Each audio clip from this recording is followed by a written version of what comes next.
Greetings 11th class political science students, welcome back to our channel. Hope you all are doing great, and today we are here with the part 4th of the chapter equality. In the last video we have discussed the meaning of equality in detail. Along with that we have discussed the meaning of equal opportunities, and I hope now that is completely clear to all of you. But in the last class we have left the topic with the question that if we are considering that equal opportunities will be leading to equality in the society, but even then there are some situations in the country, in every type of society, not in our country but in the whole world, that you can't make everyone equal. Why? The question is why, and the answer is because we are having some kind of inequalities that is based on natural basis or on the social basis. So what is that inequality that is existing on the basis of nature and on the basis of society? Let us start now.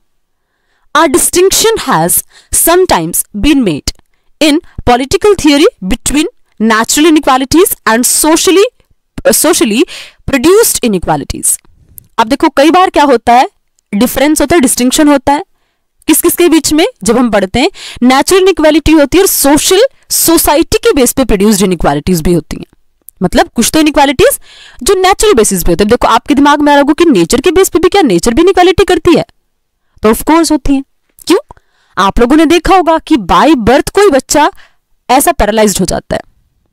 By birth कोई बच्चा ऐसा है जिसके full body parts work नहीं कर रहे हैं. By birth कोई बच्चा ऐसा हो सकता है जिसके पैर ही नहीं है. वो नेचुरल इनइक्वालिटी है ना.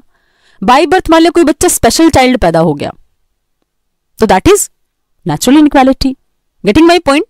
तो आप देखो क्या हमारी पॉलिटिकल थ्योरी डील करती है उन सारी इनइक्वालिटीज के साथ जो नेचुरल बेसिस पर भी होती है और सोसाइटी जिनको प्रोड्यूस कर देती है, वो वाली इनइक्वालिटीज.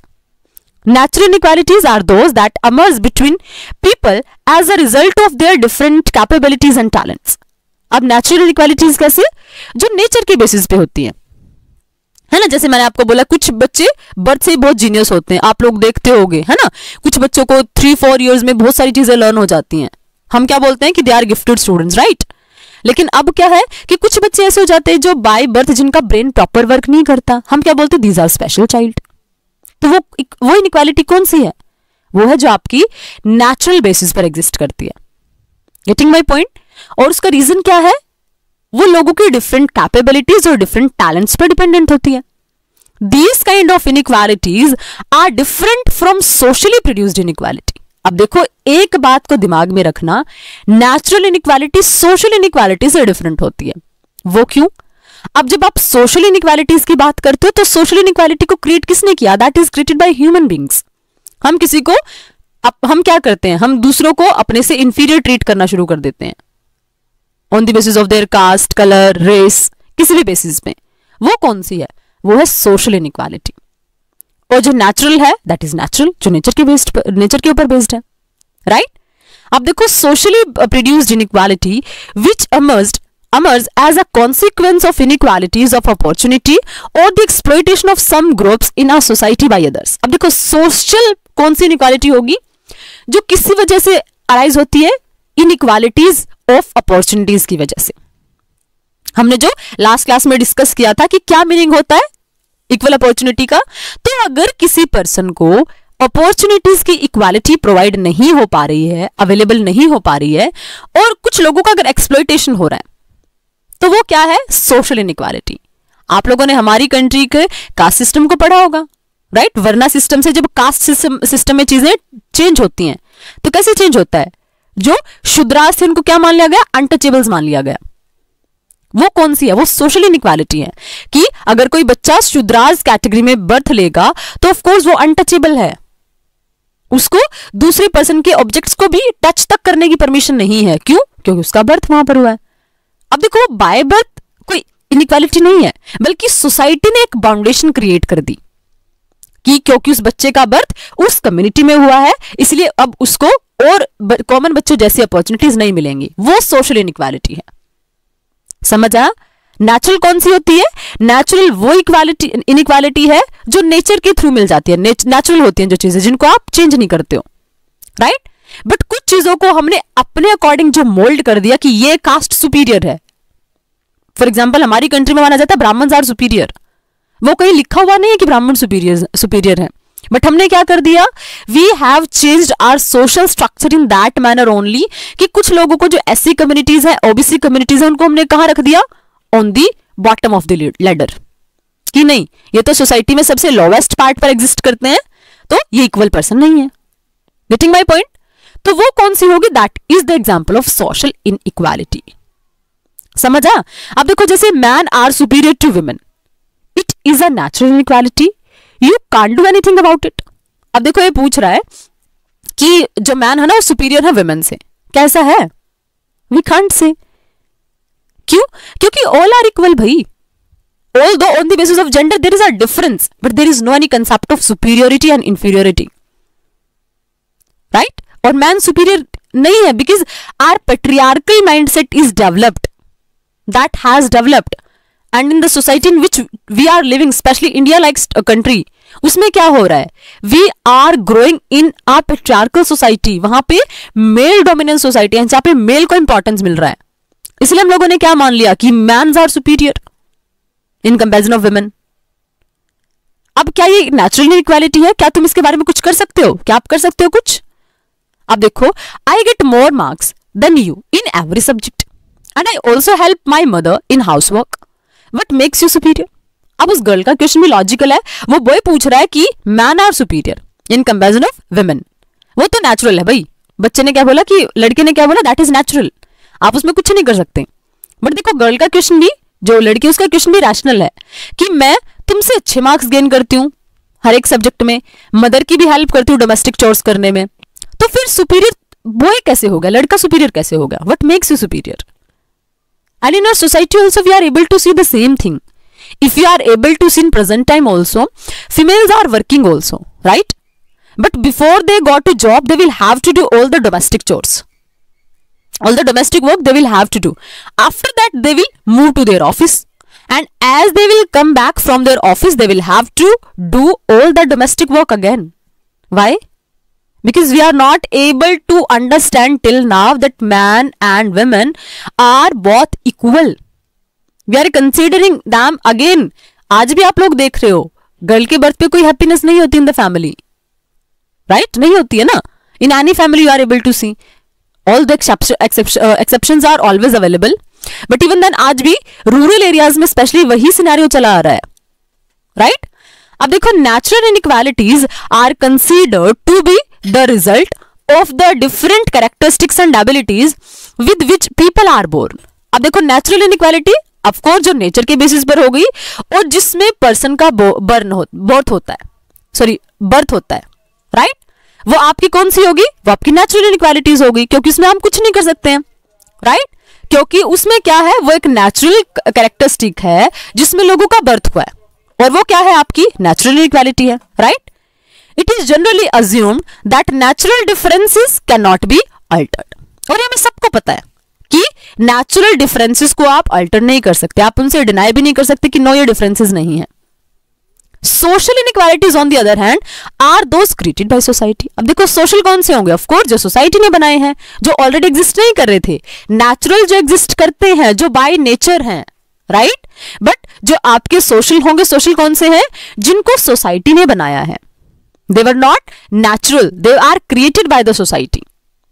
सर्टेन सोसाइटीज में for instance value those who perform intellectual work over those who do manual work and reward them differently.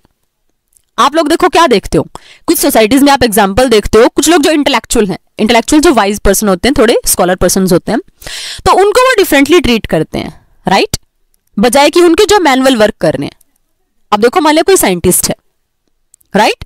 और एक कोई ऐसा है जो किसी एक ब्रिक मेकिंग फैक्ट्री में वर्क कर रहा है, कोई पर्सन किसी वैसी फैक्ट्री में वर्क कर रहा है, तो दोनों की रेपुटेशन अलग अलग होगी। क्यों? क्योंकि एक पर्सन के इंटेलेक्चुअलिटी के बेसिस पे उसको डिफरेंट मैनर में ट्रीट किया जाएगा। समझ आया? Getting my point? They may treat differently people of different race और कलर और जेंडर और कास्ट। अब सोसाइटी जो सोसाइटी क्रिएट करेगी डिफरेंसेस, वो सोशल इनइक्वालिटी में क्रिएट होंगे, जैसे कि लोगों को उनकी रेस के बेसिस पे, कलर के बेसिस पे, जेंडर के बेसिस पे, कास्ट के बेसिस पे डिफरेंटली ट्रीट किया जाए, right. Differences of this kind reflect the values of a society. और ये क्या दिखाते हैं? ये किसी सोसाइटी की वैल्यूज दिखाते हैं। एंड सम ऑफ दीज में certainly appear to us to be unjust, और कुछ इसमें से आपको बिल्कुल इलॉजिकल दिखेंगे, जैसे इंडियन सोसाइटी। कैसा एग्जांपल? पैट्रियार्कल माइंडसेट वाला, राइट। हमेशा क्या बोला जाएगा? बर्थ के बेस पर ही कि बेटा सुपीरियर है in comparison of the girls, right. यही माना जाता है ना हमारी सोसाइटी में। Getting my point? आज तक भी ये चीजें चली आ रही हैं, और ये चीजें आप सोसाइटी ने ऐसे बाउंडेशंस क्रिएट की हुई हैं, हम लोग उनको मतलब इक्वली ट्रीट ही नहीं कर पाते हैं। जो हमारी सोसाइटी में जो वैल्यूज रिफ्लेक्ट होती हैं, हमें पता है कि वो गलत हैं, but even then we are looking and we are, you can say we are tolerating them also. ये कौन सी इनइक्वालिटी है? ये सोशल इनइक्वालिटी है। समझ आया? अब देखो, this distinction is sometimes useful in helping us to distinguish between acceptable and unfair inequality in society, but it is not always clear to self-evident. अब देखो, लेकिन कई बार हो सकता है डिस्टिंक्शन आपको लिए यूजफुल भी हो सकता है। क्या डिफरेंशिएट करने में, क्या डिस्टिंग्विश करने में कि क्या चीजें एक्सेप्टेबल हैं और क्या चीजें अनफेयर हैं, राइट। अब देखो, सोसाइटी में कौन सी चीजें अनफेयर हैं, but it is not always clear और सेल्फ एविडेंट। लेकिन ये हमेशा क्लियर नहीं होता है। जैसे हम लोगों ने बोल दिया कि जेंडर बेस पे डिस्क्रिमिनेशन हो गया, ये क्लियर ही नहीं है कि क्यों होना है भाई। कुछ लोगों को कास्ट के बेस पे इंफीरियर ट्रीट किया जाने लगा, तो क्यों हो गया, राइट। अब देखो, for instance when certain inequality in the treatment of people have existed over a long period of time, they may appear to us justifiable because they are based on the natural inequalities. अब देखो, कई बार ऐसा होता है जब ऐसी inequalities आप लोग देख रहे हो ना, जो हमेशा से ट्रीटमेंट में चली आ रही हैं, तो क्या दिखेगा आपको? जो लंबे टाइम पीरियड से ट्रेडिशन में चली आ रही हैं, तो आप लोगों को क्या फील होगा कि जस्टिफिएबल है। क्यों? क्योंकि these are based upon natural inequality, right. अब देखो, that is characteristic that people are born with and can not easily change. अब देखो, फॉर एग्जाम्पल, कितना अच्छे से आपको समझाएगा। For example, women were for long described as a weaker sex, considering timid and of lesser intelligence than men, needing special protection. अब देखो, ये इनइक्वालिटी का एग्जांपल देखो कैसे हमारे माइंड में फिट किया गया। कैसे कि देखो, आप कुछ चीजें ना हमारी सोसाइटी में बहुत लंबे टाइम तक होती चली जाती हैं, and because they are happening from the long time period, we are also accepting them in the similar manner only, right. हमारे पेरेंट्स ऐसे एक्सेप्ट करते चले आए, and in the tradition what ever we are looking in the family, we are also following that. अब देखो, क्या माना जाता है? ये सोसाइटी में मान लिया गया कि फीमेल्स एक वीकर सेक्स हैं और वो खुद की प्रोटेक्शन नहीं कर सकती। उनको देखो, पहले क्या बोला जाता था कि फीमेल्स को सिर्फ घर के काम सिखाओ, दैट्स इनफ। आज हालांकि सिनेरियो बदल रहा है, बट इवन देन ये माना जाता है फीमेल्स को कि दैट इज वीकर सेक्स, और उनको अपनी प्रोटेक्शन के लिए किसी ना किसी और की रिक्वायरमेंट होती है। इसीलिए जब भी आप घर से बाहर जाओगे, suppose you are a girl, तो you will be going with your brother, with your father. क्यों? Because we consider women as a weaker sex. आज भी हम लोग यही फील करते हैं, राइट।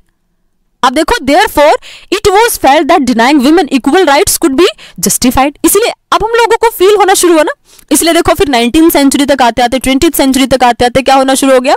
फीमेल राइट्स की डिमांड उठना शुरू हो गई। कि ऐसे कब तक? क्योंकि देखो, जब आपने बोला कि फीमेल्स वीक हैं, but even then base of the society कौन है? फीमेल्स हैं, राइट। एक बच्चे को बर्थ देने का काम कोई मेल तो नहीं कर सकता ना। अगर वो ऐसी स्पेशल क्वालिटी सिर्फ फीमेल के पास है, तो फिर क्यों उनको अनफेयर मैनर में ट्रीट करना है? Because they are having some special qualities ना। ऑल दो बायोलॉजिकली वो कहीं ना कहीं क्या हो सकता है, आपको कहीं ना कहीं देखने में लगेगा that they are weak, but in reality they are not weak, they are many times stronger than man, right. अब देखो, इसीलिए आप लोगों को क्या लगा कि जब आपने एग्जांपल्स देखे ना कि सोसाइटी में फीमेल्स को इक्वली ट्रीट नहीं किया जा रहा, देन वी फील कि उनको इक्वली ट्रीट किया जाना चाहिए, and giving equal opportunities and equal rights to female, that is justified. समझ आया? Black people in Africa were considered by their colonial master to be of lesser intelligence, childlike and better at manual work। अब कई बार आप लोगों ने क्या देखा? कई बार हम लोगों ने ये भी तो देखा ना कि साउथ अफ्रीका का आप लोगों ने पूरा कंटेक्स्ट पढ़ा होगा अपार्थाइड सिस्टम का, जिसमें क्या किया जाता था? जिसमें ब्लैक पीपल को कंप्लीटली रेस्ट्रिक्ट कर दिया जाता था कि आप ना तो व्हाइट पीपल के एरियाज में एंटर करोगे, ना ही आप उन लोगों की मतलब कहीं भी अगर व्हाइट एरिया है तो you will be going with the special permission only, right. उन लोगों को अनफेयर मैनर से ट्रीट किया जा रहा था, कोई भी फैसिलिटी उनको प्रोवाइड नहीं थी, ऐसे सिस्टम एग्जिस्ट करता था। लेकिन क्या आपको लगा वो जस्टिफाइड था? That was not justified, right. अब देखो, this belief was used to justify institutions like slavery. और इसने देखो, इस बिलीफ ने क्या बना दिया, जब अपार्थाइड सिस्टम था तो उसने ये मान लिया, उस सिस्टम के अकॉर्डिंग ये मान लिया गया कि जो ब्लैक्स हैं वो इंफीरियर ही हैं और उनको एज ए स्लेव ट्रीट करो भाई, that is appropriate. For example, हमारी सोसाइटी में ये मान लिया गया कि फीमेल्स वीक हैं तो उनको हमेशा प्रोटेक्शन में रखो, उनको बाहर जाने की जरूरत ही नहीं है बिकॉज दे आर वीक। ऐसा माइंडसेट बनता चला गया and the society is working upon the same structure till now also, right. All these assessments are now question. लेकिन फिर जब लोगों को पता चलता है कि नहीं, ये तो एप्रोप्रिएट चीजें नहीं है, क्यों फीमेल्स को ऐसे अनइक्वल मैनर में ट्रीट किया जा रहा है? अगर आज आप लोग देखोगे in each and every sphere of the world females are working in equal manner, तो फिर क्यों आप उन लोगों को ऐसे अलग तरीके से ट्रीट करोगे? That's not appropriate, that is not justified. In the similar manner फिर साउथ अफ्रीका, आप लोगों ने नेल्सन मंडेला का पूरा सीक्वेंस पढ़ा हुआ था, है ना। हम लोगों ने उनकी पूरी की पूरी बुक का कंटेक्स्ट स्टडी किया था, long walk to freedom, right. तो अब वो क्या है, अब उन लोगों को भी फील हुआ कि नहीं, जब देखो उन लोगों के ना माइंड में चीजें डाल दी जाती हैं। अगर ब्लैक पीपल होगा तो उन लोगों के माइंड में इंफीरियोरिटी की फीलिंग आ जाएगी, अगर फीमेल है तो उनके माइंड में फीलिंग आ जाएगी कि उनको किसी ना किसी की सिक्योरिटी की रिक्वायरमेंट है, राइट। लेकिन फिर क्या होना शुरू हुआ, जब उन लोगों को अपने राइट्स के बारे में पता चलना हुआ तो उन्होंने इन एग्जिस्टिंग ट्रेडिशंस को चैलेंज करना, क्वेश्चन करना शुरू कर दिया, right. They are now seen as distinction made by society and as a result of their differences of power between people and nature rather than based on their inborn characteristics. और ये differences क्या हैं? ये differences आपके nature ने नहीं बनाए, ये differences वो हैं जो किसी एक नेशन में एग्जिस्ट कर सकते हैं क्योंकि उन्होंने बाय बर्थ कुछ ना कुछ इनइक्वालिटी एग्जिस्ट कर दी, राइट। और वो differences वो लोगों की कैपेबिलिटी नहीं देख रहे। हो सकता है फीमेल कोई ऐसा वर्क भी हो सकता है जो बहुत बेटर मैनर में कर देती in the comparison of male. हो सकता है ब्लैक पीपल में बहुत अच्छा पोटेंशियल हो सकता है in comparison of whites, but हम इंडिविजुअल कैपेबिलिटी तो देख ही नहीं रहे, हम तो सिर्फ क्या देख रहे हैं, on the basis of gender and on the basis of race. वो क्या हो गई, आपकी सोशल इनइक्वालिटी हो गई, right. Another problem which arises with the idea of natural difference is that some differences which could be considered natural need no longer be seen as unalterable. अब देखो another problem, अब एक और question क्या है, अब एक और क्वेश्चन ये है आपके सामने कि जब आइडिया बात करते हैं नेचुरल डिफरेंसेस का, उसमें that are some differences which could be considered natural. अब कुछ ऐसे डिफरेंसेस है जिसको आप नेचुरल मान लेते हो, है ना, उनको आप मतलब नहीं मानते, चीजें गलत हैं, राइट। कुछ चीजें ऐसी होती है सोसाइटी में। अब देखो, for instance advances in medical sciences and technology have helped many disabled people to function effectively in society, right. आज आप लोग देख पा रहे हो बहुत सारी टेक्नोलॉजी एडवांसमेंट हो गई है और बहुत सारे डिसेबल्ड पीपल फंक्शन कर पा रहे हैं प्रॉपरली इफेक्टिव मैनर में सोसाइटी में। Today computers can help blind people. मतलब देखो हम क्या देख रहे हैं कि आज हम लोग उन सारी चीजों, वो हमारी प्रॉब्लम नहीं है because we are having solution for that. जैसे कंप्यूटर्स ने ब्लाइंड पीपल की हेल्प कर दी, व्हील चेयर ने artificial limbs can help in the cases of physical disability, ऐसी चीजें डेवलप हो गई हैं। Even a person's look can be change with cosmetic surgery. और आप लोगों ने देखा होगा एक्टर एक्ट्रेसेस पूरी की पूरी लुक को चेंज करा लेते हैं, वो कैसे, कॉस्मेटिक सर्जरी की वजह से, है ना। आप लोगों ने पढ़ा होगा ना, famous physicist Stephen Hawkins can hardly move or speak but he has made major contribution to science. लेकिन ये चीजें देखो आपको कब सोचने पर मजबूर करती हैं, जैसे साइंस का एग्जांपल आप लोगों ने पढ़ा, है ना, जैसे स्टीफन हॉकिंस का, कि वो मूव नहीं कर सकते थे बट इवन देन उनका वर्क है दैट इज यू कैन से, जिसको मतलब कंपेयर नहीं किया जा सकता किसी और के साथ, right. It would seem unjust to people today if disabled people are denied necessary help to overcome the effect of their disability on a few rewards for their work on the ground that they are naturally less capable. लेकिन देखो natural inequality होना that is not in our hand. लेकिन उस natural inequality के basis पे अगर हम ये फील करें ना कि नहीं ये वो वर्क नहीं कर सकते जो बाकी लोग कर सकते हैं, तो वो गलत है। क्योंकि हम लोगों ने एग्जांपल्स पढ़े ना स्टीफन हॉकिंस का, अगर ये मान लिया गया होता उस टाइम पे कि ये पर्सन मूव ही नहीं कर सकते तो ये क्या करेंगे, तो हम इतने बड़े वर्ल्ड के साइंटिस्ट को खो देते। समझ आया? तो मतलब क्या करना है, हमें उन लोगों को ये फील नहीं कराना, ये हम लोगों को उनको ऐसे मैनर में ट्रीट नहीं करना कि वो लोग फील करें कि वो कैपेबल नहीं है किसी वर्क को करने में, बल्कि नेचुरल इनइक्वालिटीज को तो हम कहीं ना कहीं टैकल कर सकते, ऑल्दो नेचुरल इनइक्वालिटीज को हम कंप्लीटली खत्म नहीं कर सकते, but with the help of technological advancement हम उन लोगों के माइंड में मोटिवेशन लेके आ सकते हैं, and with the help of that particular thing they are able to do extraordinary work. अभी 2021 और 2 में जब रिजल्ट आया था यूपीएससी का, आप लोगों ने देखा होगा, ऐसी फर्स्ट यू कैन से फीमेल ब्लाइंड आईएएस ऑफिसर भी बनी हमारी कंट्री की, राइट? तो वो चीजें क्या दिखा रही हैं कि टेक्नोलॉजिकल एडवांसमेंट के साथ हम नेचुरल इनइक्वालिटीज के साथ कॉप अप कर लेते हैं, उनको हम कहीं ना कहीं ओवरकम कर जाते हैं, right? Given all these complexities, it would be difficult to use the natural social produced distinction as a standard by which the laws and policies of the societies can be assessed. लेकिन देखो जब आप इन complexities को देखते हो ये थोड़ा difficult हो जाता है कि जो नेचुरल है या फिर सोशली प्रोड्यूस्ड डिस्टिंक्शंस हैं, डिफरेंसेस हैं, कि वो कोई स्टैंडर्ड हो सकता है जिसकी वजह से आप लॉ बना सकते हो, पॉलिसीज बना सकते हो किसी सोसाइटी को एसेस करने का कि वो सोसाइटी कैसी है। ये कुछ ना कुछ डिफिकल्ट हो जाता है। For this reason, many theorists today differentiate between inequality arising from our choices. इसलिए देखो अब क्या है, जब आपने नेचुरल इनइक्वालिटी की बात करी, सोशल इनइक्वालिटी की बात करी, तो नेचुरल इनइक्वालिटीज को हम टेक्नोलॉजी की हेल्प से कहीं ना कहीं उसके साथ उसको हम ओवरकम कर जाते हैं। इन द सेम मैनर अगर सोसाइटी में इक्वली ट्रीट करना शुरू कर दिया जाए तो we are able to do extraordinary you can say excelsior task, right? But आज इस वजह से हम किसी सोसाइटी को ना एक्सेस पूरी तरीके से नहीं कर पाते, उसका असेसमेंट नहीं हो पाता कि वो कैसी सोसाइटी है। इसीलिए क्या किया कुछ थियोरिस्ट ने, डिफरेंशिएट किया है between inequality arising from our choices and inequality operating on the account of the family और सर्कमस्टांसेस। अब उन्होंने डिस्टिंक्शन किसके बेस पे किया, डिफरेंशिएट किसके बेस पे किया, जो हमारी चॉइसेस की वजह से इनइक्वालिटी होती है, और जो inequality on the account of the family और सर्कमस्टांसेस, बल्कि किसके साथ किया है, जिस पर्टिकुलर सिचुएशन में, जिस पर्टिकुलर सर्कमस्टांस में किसी पर्सन का बर्थ हुआ है, उसके बेसिस पे हम लोगों ने क्या किया है, इनइक्वालिटी को डिफरेंशिएट करना शुरू कर दिया।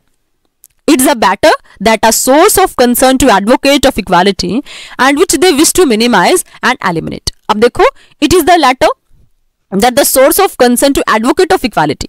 क्या कैसे एडवोकेट करोगे इक्वालिटी को, and which they wish to minimize, हम क्या करना चाहते हैं इसी बेस पे कि बर्थ पे क्या हो रहा है, राइट? कौन सी सर्कमस्टांसेस में अनइक्वल मैनर में ट्रीट किया जा रहा है, हम फिर कहां वर्क करें, उसी चीजों पे, उन्हीं को मिनिमाइज करने की कोशिश करें और उनको एलिमिनेट करने की कोशिश करें, और यही सोर्स होगा that will be applicable to achieve equality. समझा? मतलब आप लोगों ने पूरा कंटेक्स्ट स्टडी किया नेचुरल इनइक्वालिटीज का भी और सोशल इनइक्वालिटीज का भी, राइट? नेचुरल इनइक्वालिटी जो नेचुरल है, but on the basis of natural inequalities हम क्या करते हैं, टेक्नोलॉजी की हेल्प से कुछ ना कुछ गेन कर लेते हैं, राइट? लेकिन फिर क्या है सोशल इनइक्वालिटी, सोशल इनइक्वालिटी में भी हम लोग क्या फील करते हैं कि सोसाइटी ने कहीं ना कहीं इन चीजों को ऐसे हमारे सामने रिप्रेजेंट किया कि हम उसको फेयर मान लेते हैं कि ये सही है बिल्कुल, जैसे मैंने आप लोगों को जेंडर बेस पे एग्जांपल दिया। इसीलिए अब थ्योरिस्ट क्या सोचते हैं कि अब नेचुरल और सोशल बेसिस पे अगर किसी सोसाइटी को आप असेसमेंट करना चाहोगे that which kind of society it is not appropriate. So what we will have to do that how the society is treating any particular any individual on the basis of its birth, कि वो कहां कौन से circumstances में उस person का birth हुआ है, उस बेसिस पे, उस फैमिली बेसिस पे उस पर्सन को कैसे ट्रीट किया जा रहा है, और क्या वहां इनइक्वालिटीज हैं। अगर वहां इनइक्वालिटीज है तो we will have to do work upon that, right? और अगर हम उसको अगर एलिमिनेट कर देते हैं, उसको अगर हम मिनिमाइज कर लेते हैं, तो definitely we will be able to achieve the goal of equality in the society. I hope now it's clear to all of you. If you are having doubts you can ask your doubts in comment section. Now we are coming on the next phase, that is the dimensions of equality, कि कौन कौन से dimensions हो सकते हैं equality के, कौन कौन से टाइप्स हो सकते हैं इक्वालिटीज के, that we will discuss in the next video. If you are able to understand the chapter till here, please press the like button and subscribe the channel as well, right? and stay connected with the more videos. We will meet in next video. Till then, keep learning and stay connected. Thank you. Thanks a lot.